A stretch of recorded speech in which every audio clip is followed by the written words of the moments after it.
নাহমাদুহু ওয়া নুসাল্লি আলা রাসূলিহিল কারীম আম্মা বাদ। আজকে আমাদের আলোচ্য বিষয় হলো আমাদের বর্তমান সমাজে রবিউল আউয়াল মাসের 12 তারিখে যে ঈদ উদযাপন করা হয় তা কতটুকু যৌক্তিক, তা শরীয়তসম্মত কিনা সে সম্পর্কে। প্রথমে আমরা আলোচনা করব রাসূল আকরাম সাল্লাল্লাহু আলাইহি ওয়াসাল্লামের জন্ম তারিখ সুনির্দিষ্ট কিনা, অকাট্য কিনা, নাকি এই বিষয়ে ওলামায়ে কেরামের মাঝে, ইতিহাসবিদদের মাঝে মতানৈক্য রয়েছে।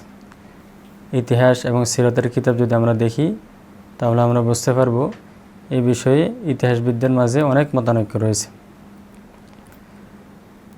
বিশেষ করে আল্লামা কাসসালানী রহমতুল্লাহি আলাই ওনার প্রসিদ্ধ কিতাব আল মাওয়াহিবুল লাদুন্নিয়াতে 60টি মতের কথা উল্লেখ করেছেন। বাকি আমরা এখানে প্রসিদ্ধ যে দুই মত আছে সেই দুই মত সম্পর্কে কিছু আলোচনা করতে চাই। প্রথম মত হলো রবিউল আউয়াল মাসের 9 তারিখ, দ্বিতীয় মত হলো রবিউল আউয়াল মাসের 12 তারিখ। রবিউল আউয়াল মাসের 12 তারিখের কথা উল্লেখ আছে মুস্তাদরাকে হাকিমে। বর্ণনাকারী হলেন মুহাম্মদ ইবনু ইসহাক রহমতুল্লাহি আলাই। উনি বলেন যে রাসূল আকরাম সাল্লাল্লাহু আলাইহি ওয়াসাল্লাম রবিউল আউয়াল মাসের 12 তারিখে এই পৃথিবীতে আগমন করেছেন। বাকি এই বর্ণনাটি সনদের বিচারে শক্তিশালী নয়, কারণ তিনি কোনো সনদ উল্লেখ করেন নাই উনি কার থেকে শুনছেন, ওনার উস্তাদ কার থেকে শুনছেন, এভাবে কোনো সনদ উল্লেখ করেন নাই। ওনার বর্ণিত সনদটি মুনকাতে মুত্তাসিল নয়। তা আমরা জানি যে সনদ মুনকাতে সেটা দলিলের আলোকে শক্তিশালী হয় না। আর প্রসিদ্ধ দ্বিতীয় মত হলো রবিউল আউয়াল মাসের 9 তারিখ। এই মতের পক্ষে অনেক ইতিহাসবিদগণ রয়েছেন, পাশাপাশি অনেক মুহাক্কিক উলামায়ে কেরাম এই মতকে শক্তিশালী আখ্যায়িত করেছেন। এই মতকে প্রাধান্য দিয়েছেন আল্লামা ইবনে আব্দুল বার রহমতুল্লাহি আলাই ওনার প্রসিদ্ধ গ্রন্থ আল ইস্তিআবে, আল্লামা ইবনে কাসির রহমতুল্লাহি আলাই আল বেদায়া ওয়ান নেহায়া নামক কিতাবে, হাফেজে কবির মোহাম্মদ ইবনে মুসা আল খারজিমি রহমতুল্লাহি আলাই, ইবনে দাহিয়া রহমতুল্লাহি আলাই ওনারাও এই মতটিকে প্রাধান্য দিয়েছেন। ওনাদের এই মতের কথা উল্লেখ আছে আল বেদায়া ওয়ান নেহায়া নামক কিতাবে। পাশাপাশি এই মতের পক্ষে রায় দিয়েছেন আলী তানতাবি রহমতুল্লাহি আলাই। ওনার এই মতটি উল্লেখ আছে মুকাদ্দিমাতুত তানতাবি আলা নাতাইজিল আফহামে। বিশিষ্ট সৌরবিজ্ঞানী মাহমুদ পাশা রহমতুল্লাহি আলাই উনিও এই মতটিকে শক্তিশালী বলেছেন। পাশাপাশি উনি বলেছেন অন্যান্য মত গ্রহণযোগ্য নয়। উনি যুক্তি দিয়েছেন এই ব্যাপারে ইতিহাসবিদগণ একমত যে রাসূল আকরাম সাল্লাল্লাহু আলাইহি ওয়াসাল্লাম আমুল ফিলে জন্মগ্রহণ করেছেন, তথা হস্তি বাহিনীর অভিযান যে বছর হয়েছে সেই বছর। তো উনি গবেষণা করে দেখেছেন ওই বছরে যে রবিউল আউয়াল মাস হিসেবে কোন তারিখে সোমবার পড়ে। তো উনি দেখছেন 9 তারিখে সোমবার ছিল, এই হিসাবে উনি মতামত ব্যক্ত করেছেন 9 তারিখে রাসূল আকরাম সাল্লাল্লাহু আলাইহি ওয়াসাল্লাম জন্মগ্রহণ করেছেন রবিউল আউয়াল মাসের। এছাড়াও আল্লামা জাহিদ কাউসারী রহমতুল্লাহি আলাই ওনার এই সম্পর্কে একটি প্রবন্ধ আছে আল মাউলিদুন নববী আশ শরীফ, যেটা মাকালাতুল কাউসারী এই কিতাবে সন্নিবেশিত হয়েছে। এই কিতাবে তিনি এই মতকে প্রাধান্য দিয়েছেন। এছাড়াও আছেন প্রসিদ্ধ মুহাদ্দিস ও মুহাক্কিক শেখ আহমদ শাকের রহমতুল্লাহি আলাই। ওনার মতটি উল্লেখ আছে মুকাদ্দিমাতুশ শেখ আহমদ শাকের রহিমাহুল্লাহ আলাল মুহাল্লা বিল আসান নামক কিতাবে। আরও রয়েছেন আল্লামা সুলাইমান নদভী রহমতুল্লাহি আলাই। ওনার মতটি উল্লেখ আছে রহমতুল্লিল আলামিন ওনার নিজস্ব কিতাব, এই কিতাবে। মাওলানা হিফজুর রহমান রহমতুল্লাহি আলাই কসাসুল কোরআনে এই মতটিকে প্রাধান্য দিয়েছেন। এভাবে অনেক উলামায়ে কেরাম বিগত হয়েছেন যারা এই মতটিকে প্রাধান্য দিয়েছেন। সুতরাং সুনিশ্চিতভাবে এই কথা বলা যে রাসূল আকরাম সাল্লাল্লাহু আলাইহি সাল্লাম 12 তারিখে জন্মগ্রহণ করছেন, এই হিসাবে আমরা 12 তারিখে আনন্দ মিছিল করব, জশ্নে জুলুস করব, ঈদ উদযাপন করব, এটা কখনোই যৌক্তিক হতে পারে না। এগুলো নব আবিষ্কৃত বিষয়, যেগুলো ইহুদি খ্রিস্টানদের কৃষ্টি কালচার থেকে নেওয়া। অথচ আমাদেরকে রাসূল আকরাম সাল্লাল্লাহু আলাইহি সাল্লাম বিভিন্ন আমলের ক্ষেত্রে বিভিন্ন আমলের মাধ্যমে বুঝাইছেন যে তোমরা ইহুদি খ্রিস্টানদের মুখালাফাত করো, বিরোধিতা করো।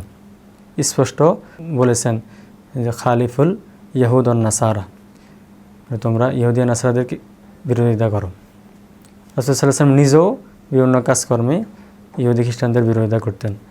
আমরা সেই তাদের কৃষ্টি কালচার আমাদের সমাজে নিয়ে এসেছি। রাসূল সাল্লাল্লাহু আলাইহি ওয়াসাল্লামের জন্মদিনকে ঈদ বানানো, এর জন্মদিন পালন করার সাথে রাসূলের মহব্বতের কী সম্পর্ক? অথচ রাসূল সাল্লাল্লাহু আলাইহি ওয়াসাল্লাম নিজেই উম্মতকে শিখিয়েছেন কীভাবে জন্মদিনের শুকরিয়া আদায় করতে হয়। রাসূল সাল্লাল্লাহু আলাইহি ওয়াসাল্লাম নিজে সোমবারে রোজা রাখতেন। এই সোমবারে রোজা রাখার ব্যাপারে যখন রাসূল আকরাম সাল্লাল্লাহু আলাইহি ওয়াসাল্লামকে সাহাবা ইকরাম জিজ্ঞেস করলেন, তখন তিনি কি উত্তর দিয়েছেন? যে রাসূল আকরাম সাল্লাল্লাহু আলাইহি ওয়াসাল্লাম বলছেন, ইয়ামুন উলিদতু ফীহি, এই দিনে আমি জন্মগ্রহণ করছি, এর শুকরিয়া স্বরূপ আমি এই দিনে রোজা রাখতেছি। যদিও অন্য হাদিসে আরেকটা হিকমতের কথা আছে যে এই দিনে আল্লাহ তাআলার দরবারে আমল পেশ করা হয়, সেটাও আছে, এটাও আছে। তো বিভিন্ন কারণে রাসূল সাল্লাল্লাহু আলাইহি ওয়াসাল্লাম সোমবার রোজা রাখতেন। তার মধ্যে একটা কারণ হলো যে রাসূল আকরাম সাল্লাল্লাহু আলাইহি ওয়াসাল্লাম এই দিনে জন্মগ্রহণ করছেন, এই কারণে আল্লাহ তাআলা শুকরিয়া স্বরূপ তিনি রোজা রাখছেন। তিনি উম্মতকে এটা শিখান নাই যে জন্মদিবস পালন করতে হবে বা মৃত্যু দিবস পালন করতে হবে, এটা উম্মতকে শিখান নাই। আমরা কেন বাড়াবাড়ি করব দিনের ব্যাপারে, যেটা রাসূল আকরাম সাল্লাল্লাহু আলাইহি ওয়াসাল্লাম করেন নাই, সাহাবায়ে কেরাম করেন নাই, আইম্মায়ে মুজতাহিদিন করেন নাই, যারা আমাদের সালফে সালেহিন আছে তারা কেউ করেন নাই, তারা কেউ বোঝে নাই, আমরা তাদের চেয়েও বেশি বুঝি। এমনকি এটাকে আমরা মহব্বতের দলিল প্রমাণ হিসেবে সাব্যস্ত করতে চাই। কত নাজুক অবস্থা! আমরা রাসূল আকরাম সাল্লাল্লাহু আলাইহি ওয়াসাল্লামের জন্মদিন উপলক্ষে আন্তরিকভাবে খুশি হব, এটা অবশ্যই প্রত্যেকটা মুসলমানদের স্বভাবজাত বিষয়। এটার পদ্ধতি কী হবে যে আমরা প্রত্যেক সপ্তাহে রাসূল আকরাম সাল্লাল্লাহু আলাইহি ওয়াসাল্লামের জন্মদিনে খুশি হয়ে রোজা রাখতে পারি সোমবারে, এটা যেটা রাসূল সাল্লাল্লাহু আলাইহি ওয়াসাল্লাম আমাদেরকে শিখিয়েছেন। দ্বিতীয় যে কারণ আছে যে আমরা যেই কারণে এই ঈদ উদযাপন করব না বেদাতীদের সাথে, কট্টর বেদাতীদের সাথে, দ্বিতীয় কারণ হলো ঈদ ইসলামের একটা শেয়ার, আর শেয়ারের ক্ষেত্রে বিধান হলো সেগুলো আমরে তাআব্বুদি হয়, তথা শরীয়ত প্রবক্তা যেভাবে যেটা নির্ধারণ করছেন সেভাবেই রাখতে হবে।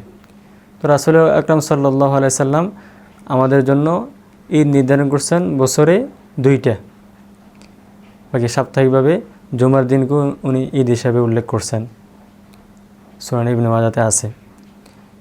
বাকি বছরে উল্লেখ করছেন 2টা। এখন আমরা যদি কিয়াসের মাধ্যমে বিভিন্ন যুক্তির আলোকে যদি আরেকটা ঈদকে বৃদ্ধি করি, তাহলে এটা কি দিনের ব্যাপারে বৃদ্ধি করা হবে না? অথচ যে সমস্ত বিষয় ইসলামের শেয়ার, এগুলো আমরা তাআব্বুদি হয়, এগুলোর ক্ষেত্রে শরীয়ত প্রবক্তা যেভাবে বলে সেভাবেই রাখতে হয়। 3 নম্বর বিষয় হলো নির্দিষ্ট দিনে কোনো একটা আমলকে, যে সমস্ত আমল আল্লাহ তাআলা রাসূল ব্যাপক রাখছেন, সেগুলোকে নির্দিষ্ট দিনের সাথে খাস করা, এটাও শরীয়তে কাম্য না। যেমনটা রাসূল আকরাম সাল্লাল্লাহু আলাইহি ওয়াসাল্লাম উম্মতকে বলে দিয়েছেন যে তোমরা শুক্রবার দিন অথবা রাতকে ইবাদতের জন্য নির্দিষ্ট করো না, শুক্রবারকে রোজার জন্য নির্দিষ্ট করো না, শুক্রবার রাতকে আমলের জন্য, ইবাদতের জন্য, কিয়ামের জন্য নির্দিষ্ট করো না। এই সমস্ত হাদিস থেকে আমরা কি জানতে পারি যে যে সমস্ত আমলগুলো ব্যাপক, রাসূল সাল্লাল্লাহু আলাইহি ওয়াসাল্লামের দুরূদ শরীফ পাঠ করা, রাসূল সাল্লাল্লাহু আলাইহি ওয়াসাল্লামের জন্মবৃত্তান্ত আলোচনা করা, যেগুলো ব্যাপক, যে কোনো সময় হতে পারে, যে কোনো একটা নির্দিষ্ট সময় এগুলো করা, এগুলো কখনোই শরীয়তে কাম্য না। চতুর্থ যে বিষয়টা আমরা আপনাদের সামনে ব্যক্ত করতে চাই, এই রাসূল সাল্লাল্লাহু আলাইহি ওয়াসাল্লামের মহব্বতের নামে কত কিছু যে করতেছে তারা, বিভিন্ন জাল হাদিস বানাইতেছে বিভিন্ন সাহাবীর নামে, রাসূল সাল্লাল্লাহু আলাইহি ওয়াসাল্লামের নামে। আমরা একটা জাল হাদিস উল্লেখ করতেছি। একটা জাল হাদিস হলো, তারা বলতেছে আবু বকর রাদিয়াল্লাহু তাআলা আনহু বলেছেন, যে ব্যক্তি রাসূল সাল্লাল্লাহু আলাইহি ওয়াসাল্লামের জন্মদিন উপলক্ষে একটি দিরহামও আল্লাহর রাস্তায় দান করবে, তাকে আল্লাহ তাআলা জান্নাতবাসী করবেন। অথচ এই বর্ণনাটি সম্পূর্ণ জাল, ভিত্তিহীন। তাছাড়া আরও কত গর্হিত কাজ করতেছে, জশ্ন জুলুস করে, নামাজের খবর নাই, দাড়ির খবর নাই, আমলের কোনো খবর নাই, যেগুলো কষ্টকর বিষয়, সব সময় সারা বছর সুন্নত অনুযায়ী চলা, এগুলোর কোনো খবর নাই। বাকি বাৎসরিক একদিন আনন্দ উদযাপন করবে, যেমনটা অনেক মুসলমান আছে বাৎসরিক নামাজ পড়ে, 2 দিন নামাজ পড়ে, কিছু মুসলমান আছে শুধু সাপ্তাহিক নামাজ পড়ে, জুমার নামাজ পড়ে। এরকমভাবে এখন বেদাতিরা এমন হয়ে গেছে যে মহব্বত শুধু বছরে একবার, আর যখন শুধু মিলাদ কিয়াম করবে তখন রাসূল সাল্লাল্লাহু আলাইহি সাল্লামের মহব্বত প্রদর্শন করা লাগবে, আর অন্যান্য সময় রাসূলের সুন্নতের কোনো কাছে দাঁড়াও যাবে না। এটা হলো মহব্বতের বহির্প্রকাশ। আল্লাহ রাব্বুল আলামিন আমাদেরকে এমন মহব্বত থেকে হেফাজত করুন যে মহব্বত শরীরের সমর্থন করে না, ওই মহব্বতের আমাদের দরকার নেই। আমরা এমন মহব্বত চাই যেটা সাহাবায়ে কেরাম যেমনটা মহব্বত করছেন, আমাদের সালফে সালেহিনরা যেমনটা মহব্বত করছেন। সুতরাং আমরা রাসূল সাল্লাল্লাহু আলাইহি সাল্লামের মহব্বতের নামে সমাজে এমন কিছু আবিষ্কার করব না যেটা কোনো সাহাবায়ে কেরাম করেন নাই, আমাদের সালফে সালেহিনগণ করেন নাই, আমাদের চার ইমাম করেন নাই। আল্লাহ রাব্বুল আলামিন আমাদেরকে কথাগুলো বুঝার এবং মানার তৌফিক দান করেন। ওয়া আখিরু দাওয়ানা আনিল হামদুলিল্লাহি রাব্বিল